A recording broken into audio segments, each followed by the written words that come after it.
1983 সাল। শুরুতে এক বিজ্ঞানী জীবন নিয়ে দৌড়াতে থাকে। তারপর একটা লিফটে কোনোভাবে উপরে উঠে। আর এদিকে বাচ্চারা এমন এক আজব গেম খেলছে যা আমাদের দেশে চলে না। মায়ের বকা খেয়ে খেলা শেষে সবাই বাড়িতে ধরে। তখন মাইকেল লাইট চমকে ওঠে। মাইক পাত্তা দেয় না। সাইকেলে যাওয়ার সময় ডাস্টিন এক্সমেন কমিকের নাম বলে। এরপর উইল সামনে রাস্তায় এক অদ্ভুত জন্তু দেখে জঙ্গলের পাশে পড়ে যায়।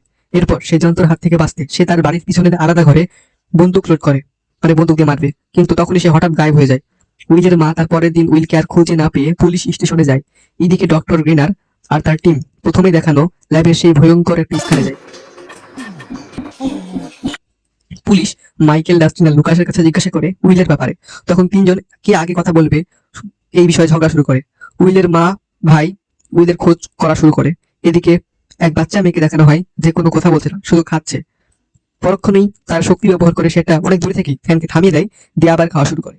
এদিকে পুলিশ সব সেই ঘরে যায় যেখানে উইল গায়েব হয়েছিল। ভলেন্টিয়াররা, মানে স্বেচ্ছাসেবকরা, জঙ্গলে উইলকে